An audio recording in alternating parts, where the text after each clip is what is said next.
So today we have to teach grammar lessons. I've already marked off where I am going to teach. Here are some of the books that I'm using for English and language arts. These are not all of the books, but these are the books I'm using for grammar, sentence structure. These are some of them, but not all of them. I have casted my computer here to the TV so that I can use YouTube to reinforce the two lessons that I'm going to cover today on phrases and clauses and sentence structure. So,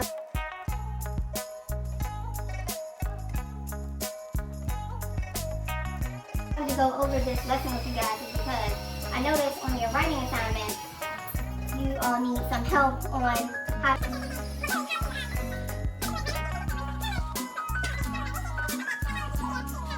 I thought it would be easier to kind of keep track on these two books instead of getting a textbook and stuff like that. These are very simple, they're easy to follow, and they're written so that kids can pretty much understand them. So, this is really important. Let's look at this a little bit. To make it longer. You could add an adverb of place. He runs around the park. You could add an adverb of time. He runs every morning. You could add both. He runs around the park every morning. You could add an adverb of manner. He runs slowly. You can see that you have many choices, but your choices are also limited. In this case, you can use different kinds of adverbs, but there are also things you can't use. For example, so just pick a word. I don't know if you should do that. Braylon, just pick a word, son. Crusty. Crusty. Yeah, crusty. Well, y'all know what crusty means. Cunning, for instance, because Braylon just brought that up. So if I said to Bree, Braylon is very cunning in the way that he's getting on the game at night. What would you think I'm trying to say about Braylon? That he's sneaky, right? So Braylon, what does that word mean? What is the definition of the word? Say it again. What does it say? It is. Speak up.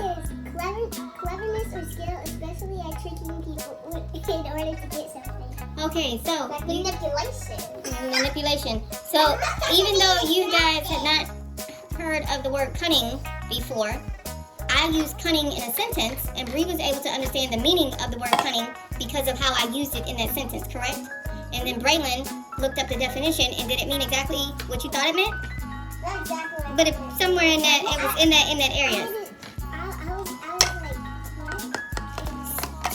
So now do you understand what she is saying by when you learn vocabulary words, you learn them in a sentence format or a sentence structure so that you can understand what they mean? Yes. Okay, great.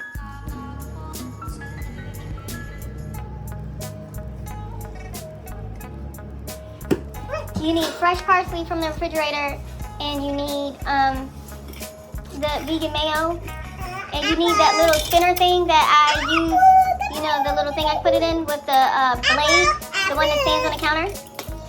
Okay, it should be. Come on, Bryn. What is, okay, you said this one. What is this? What is this? What is it? What is this one? What is this one? What is this one? What okay.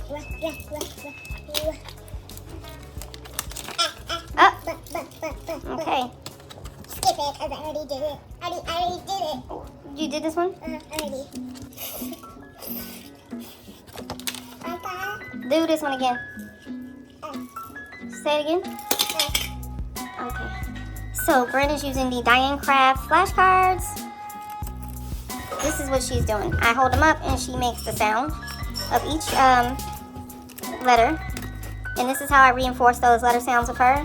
Ones like these with those sounds. And they did not come laminated. I laminated these myself and cut them and put them in this little ring or whatever. So that's that.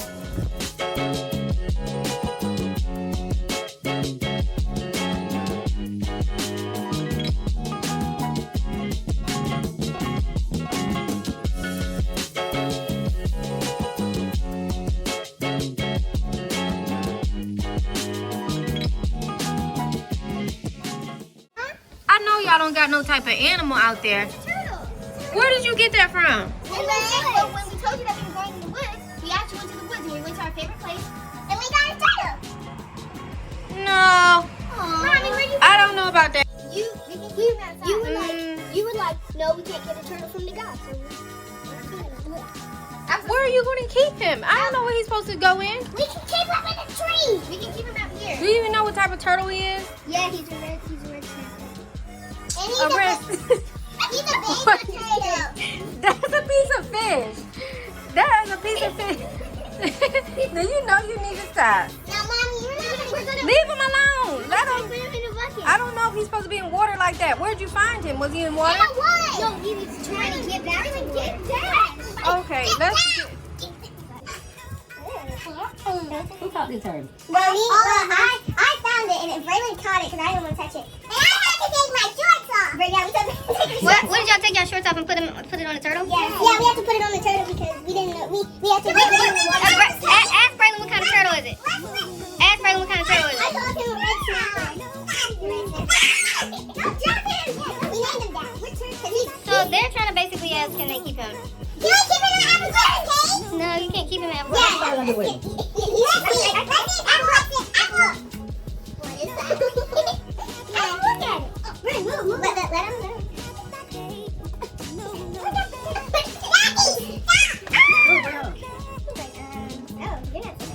He don't want him on nobody. Well, the thing about it is, if y'all, hold on, be quiet for a minute.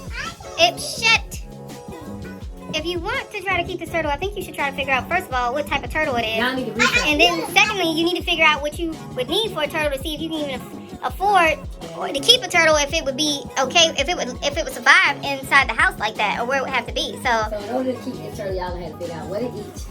yeah, what kind of turtle it is, what type of environment it needs to be in, how's it gonna go to the bathroom, how are you gonna keep it alive? Turtles don't go to the bathroom. Yes, they do. So at this point, you can keep them inside that box, but until you do your research, There's a little bit of water in it. you need to do your research this afternoon.